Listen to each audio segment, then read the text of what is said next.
एक गांव में रमेश नाम का टीचर रहता था। जिस पाठशाला में रमेश बच्चों को पढ़ाता था, उसी पाठशाला में एक बरगद के पेड़ पर शैतान का साया था। वो शैतान मौके की तलाश में था कि किसी तरह किसी आदमी के अंदर घुस जाए। एक दिन रमेश बच्चों को पढ़ा रहा होता है। अरे मास्टर जी, देखना राजू डरावनी कहानियाँ सुना रहा है। मुझे डर लगता है भूतों से। अरे नहीं पर ये फाला झूठ बोल रहा है, मैं तो इसे सच्ची बातें बता रहा था।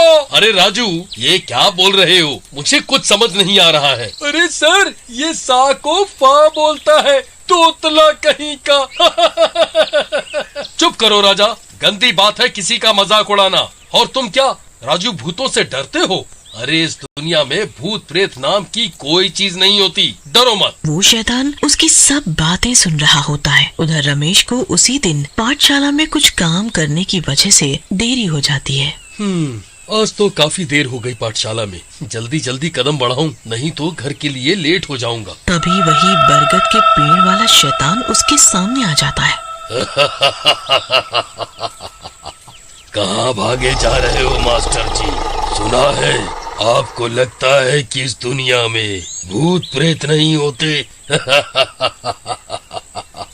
अरे कौन हो तुम और मेरे सामने क्यों आ गए? तुम डर क्यों रहे हो? मैं तुम्हें कोई हानि पहुंचाने नहीं आया हूँ, बल्कि अब तो मैं तुम्हारे साथ तुम्हारे अंदर ही रहूंगा। मुझे तुम्हारे जैसे ही आदमी की तलाश थी, अब तो मेरी बल्ले बल्ले। ऐसा कह के वो शैतान रमेश के अंदर प्रवेश कर जाता है। अरे ये क्या हो रहा है मुझे? मेरा तो सर दर्द से फटा जा रहा है। रमेश फिर अपने घर चला जाता है। उधर उसकी बीवी मीरा, जो कि स्वभाव से काफी लड़ाकी होती है, उसका घर पर इंतजार कर रही होती है। आ गए मास्टर जी, ज्ञान पेल के दुनिया को। जब देखो स्कूल स्कूल, अरे कुछ टाइम हमें भी दे दिया करो। वैसे भी तुम कोई झंडे तो गाड़ नहीं रहे लाल किले पे। हाँ? इतना सुनते ही रमेश को गुस्सा आ जाता है। अरे चांडाल तो मैं हूँ, लेकिन हरकतें तेरी हैं चांडालों जैसी। कान चला डाले बोल बोल कर, तुझे तो घर के बाहर ही फेंकना पड़ेगा। ऐसा कहकर रमेश मीरा को उठा के घर के बाहर फेंक देता है और घर को अंदर से बंद कर लेता है। अरे मर गई रे मर गई, मार डाला इस मास्टर की औलाद ने। कमबख्त, इस मास्टर की इतनी हिम्मत कैसे हो गई? ये तो चूहा था चूहा, न जाने शेर कैसे बन गया। ओह मेरी कमर, मैंने कमर का तो कमरा ही बना दिया। अपने भाइयों के पास जाती हूँ, वही इसको बताएगा। ऐसा कहकर मीरा वहाँ से चली जाती है। अगली सुबह रमेश तैयार होके स्कूल के लिए निकलता है। रास्ते में उसे स्कूल का ही दूसरा मास्टर मिल जाता है। अरे रमेश, क्या बात है? बड़े ही स्मार्ट लग रहे हो। क्या हुआ? भाभी को ज्यादा ही प्यार करती है लगता है। क्यों, बहुत हंसी आ रही है तुझे? चल जरा साइड में, खोपड़ी खराब कर रखी है सुबह से। ऐसा कहकर रमेश दूसरे टीचर को झाड़ी के पीछे ले जाता है और मार देता है। उसके बाद रमेश स्कूल चला जाता है। स्कूल पहुंचकर वो अपनी क्लास में जाता है। अरे पर बड़े स्मार्ट लग रहे हो, कसम से सारी लड़कियां आपकी फैन हो जाएंगी। अभी चुप कर, लड़कियां ही क्यों सर, आपके ऊपर तो सारी टीचर भी फैन हो जाएंगी। ऐसा कह के सारे बच्चे जोर जोर से हंसने लगते हैं।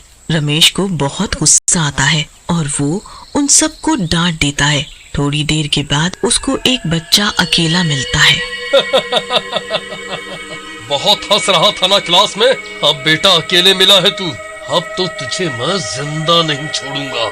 ऐसा कहकर रमेश उस बच्चे को भी मार डालता है। ऐसे ही वो क्लास के बच्चों को आए दिन मारने लगता है। कुछ समय बाद स्कूल में बच्चों की रहस्यमयी मौत से गांव वाले भी काफी डर जाते हैं। एक दिन सारे गांव वाले मिलके मीटिंग करते हैं। मीटिंग में राजू के पापा कल्लू बोलते हैं।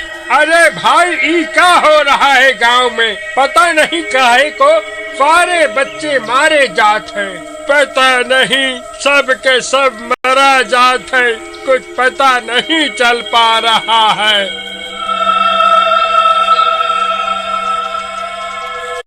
ऐसा कहकर सारे रमेश के घर पहुंचते हैं।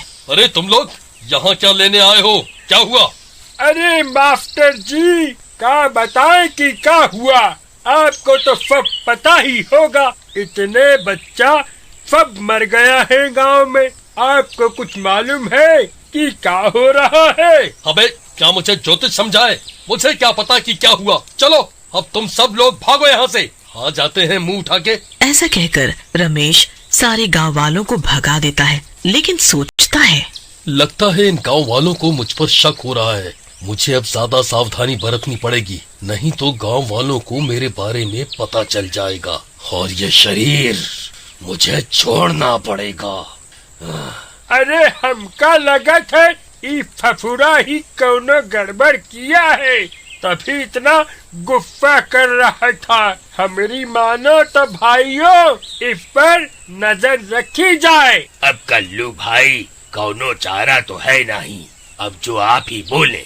वो ऐसी बात कर ही रहे होते हैं कि तभी रमेश की बीवी मीरा भी अपनी भाई के साथ वहां आ जाती है और गांव वाले सारी बात उसको बताते हैं। उनकी बातें सुनकर मीरा बोलती है, लगता तो कुछ गड़बड़ है कल्लू भैया, क्योंकि उस दिन चूहा एकदम से शेर बन गया था। तभी मीरा का भाई बोलता है, अरे क्या दीदी, क्यों फालतू बोल रही हो? जीजा को वैसे ही गुस्सा आ गया होगा। अरे ऐसा वैसा कुछ भी नहीं है। चलो अब चलो यहाँ से। अरे तेरा तो दिमाग खराब है। मम्मी के यहाँ तो बोल रहा था कि जीजा की टांगे तोड़ दूंगा, और यहाँ आते ही गुब्बारा फुस हो गया। मुझे पता है तेरे जीजे ने मेरे साथ क्या किया था। मुझे तो घर जाने में भी डर लग रहा है अकेले। ऐसा कहकर मीरा वहाँ से घर की ओर चल पड़ती है, लेकिन घर का दरवाजा बंद होता है। मीरा और उसका भाई घर के अंदर झांकते हैं। अरे दीदी, अंदर दो जीजा हैं। अरे नास मिटे, तुझे पता है क्या बक रहा है? दो जीजा क्या होता है? झट देखने दे मुझे अंदर क्या चल रहा है। अंदर झांकते ही उनके होश उड़ जाते हैं। अंदर शैतान और रमेश बातें कर रहे होते हैं। अब तो मुझे छोड़ दो। तुमने मेरे नाम से कितने लोगों को मार दिया है, वो लोग मुझे मार डालेंगे। प्लीज प्लीज मुझे छोड़ दो। मैं एक टीचर हूँ, प्लीज मुझे छोड़ दो। तुझे छोड़ दूं? कितने दिनों बाद तो कोई ऐसा शरीर मिला है मुझे। अभी तो मजा आना शुरू हुआ है। वैसे भी तुझे क्या दिक्कत है? तू तो कुछ कर ही नहीं रहा। उधर बाहर खड़ा रमेश का साला उसे बाहर से देखता है। चुप कर, तेरा जीजा तो एक ही है कमबख्त, लेकिन उनमें कोई शैतान का साया आ गया है। लगता है इनको ठीक करवाना पड़ेगा, लेकिन कैसे? अरे दीदी, ये भी कोई बात सोचने की है। मेरे पास इसका इलाज है। ऐसा कहकर रमेश का साला अंदर जाके रमेश को डंडे से पीटने लगता है। अरे मर गया। अरे अरे साले साहब, ये क्या कर रहे हो? क्या मुझे?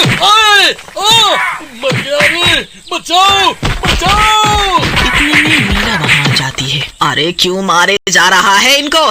अरे कोई भूत नहीं है इनमें? मार मार के बंदर की तरह लाल कर दिया मेरे पति को। चल भाग यहाँ से, हट। अरे दीदी, मैं कोई जीजा को शौक से थोड़ी बंदर बना रहा था, मैं तो भूत भगा रहा था जीजा का। तभी रमेश के अंदर शैतान फिर से आ जाता है। तुम दोनों मूर्ख, क्या समझते हो मुझे? इसके शरीर से निकाल पाओगे? मैं अब इसके शरीर से इसकी मौत के बाद ही निकलूंगा। तभी वहाँ कल्लू आ जाता है। हमें पता था ई फफूरा कुछ गड़बड़ करेगा, इसलिए हम इसका इलाज लेके आए हैं। अबे तोतले, लगता है तेरी गर्दन ही पहले तोड़नी पड़ेगी, ताकि तू ये बेसुरी बांसुरी न बजा पाए। तभी कल्लू एक हनुमान जी का लॉकेट निकालता है और रमेश के गले में डाल देता है। रमेश दर्द से तड़पने लगता है। ये क्या डाल दिया मेरे ऊपर? मुझे इतना दर्द क्यों हो रहा है? मुझे जलन सी क्यों हो रही है?